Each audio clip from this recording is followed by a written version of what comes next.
Qo'l qattiq aytib qo'yamiz. Tezroq chiqamiz, bo'lmasa vaqtimiz ko'p bo'ladi. Tushunsiz?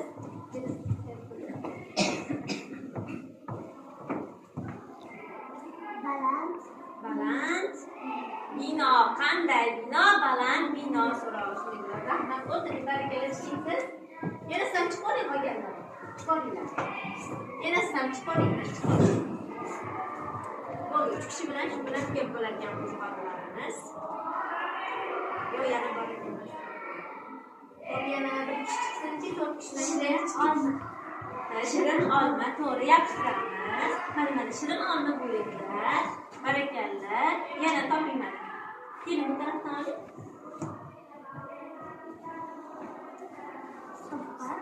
Chopqir ot. Qanday ot?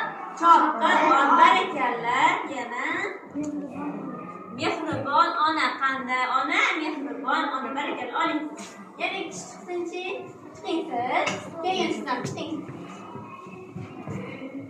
Yana bir kishi ekan. Yana chiqing. Hop. Qaysinga ekan? Kuchli shamol. Qanday shamol? Kuchli shamol. Barakalla, o'tiring. Qimmat mashina. Qanday mashina? Qimmat mashina. Barakalla. Sizniki nima ekan? Bilimdon o'quvchi. Qanday o'quvchi? Bilimdon o'quvchi. Barakalla, rahmat. O'tiring. Demak, sifat so'z turkumimiz sizlarga tushunarli bo'ldimi? Mana qoidasini takrorlab olamizmi? Birgalikda takrorlab olamiz. Demak, shaxs va narsaning belgisini, xususiyatini bildirgan so'zlar sifat deyiladi. Sifat qanday,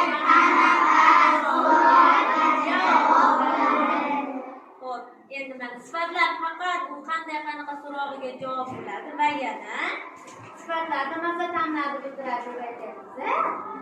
Demak, bu yerda misol achchiq, sho'r, nordon, shirin olma, achchiq qalampir, misol nordon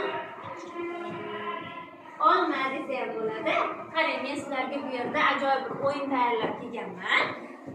Bu tarelkalarimizga nordon, sho'r, achchiq, shirin narsalarimizni alohida qilib joylashtirib chiqishimiz kerak. Men bu yerga qo'yganman. Mana kichkina rasmchalar asosida bu yerda aralashib ketgan.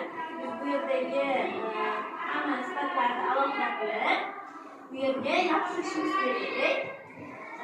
Hamma o'zi o'quvchilar chiqsinmi yoki musobaqa tarzida o'tkazaylikmi?